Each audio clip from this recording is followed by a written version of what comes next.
याचिका दायर हुई है, कहा जा रहा उसके नीचे शिव मंदिर मौजूद है।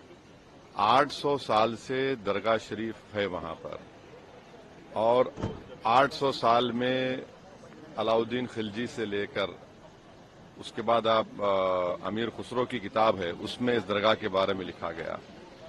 फिर बादशाह अकबर ने वहां पर कई चीजें बनवाई। फिर मुगलों का दौर जब खत्म हुआ तो मराठाओं का दौर शुरू हुआ।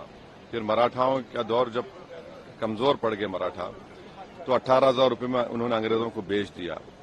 उस वक्त भी कई, जैसे जयपुर का रॉयल फैमिली है, उन्होंने 40,000 का सिल्वर पेश किया दरगाह के लिए, खिदमत की दरगाह की।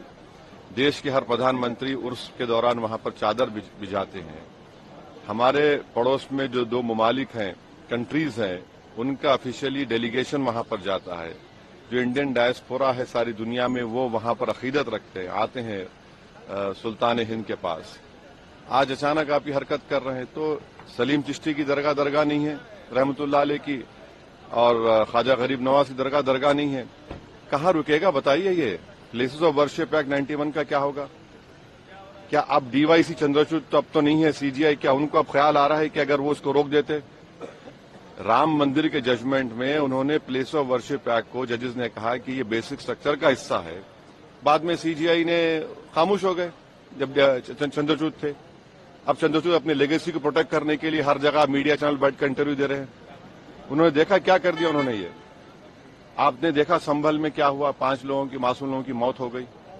अब भारत सरकार को पार्टी बनाया गया, मिनिस्ट्री ऑफ माइनॉरिटी अफेयर्स को, एएसआई को। अब नरेंद्र मोदी की सरकार क्या वो कहेगी जिस पर नरेंद्र मोदी ने अपनी चादर बिछाई है बहैसियत प्रधानमंत्री, कि वो दरगाह है नहीं है? एएसआई क्या बोलेगा? ये पूरा देश को डिस्टेबलाइज करने के लिए, और ये देश के हित में नहीं, हम बार बार आपको कह रहे हैं। ये जो ताकतों का ये जो लोग हैं, इनका डायरेक्टली इनडायरेक्टली ताल्लुक बीजेपी आरएसएस से है, इससे कोई डिनाई नहीं कर सकता। दिल्ली से लॉयर्स को लाकर आपने ये केस डाला है, और आप 800 साल से दरगाह, इसको बोल रहे दरगाह नहीं है। तो फिर क्या होगा फिर देश में? क्या कोई खामोश बैठ जाएगा? अब कल कोई मुसलमान जाके बोलेगा नहीं, ये वर्शिप की जगह नहीं है, किसी और की, मेरी है।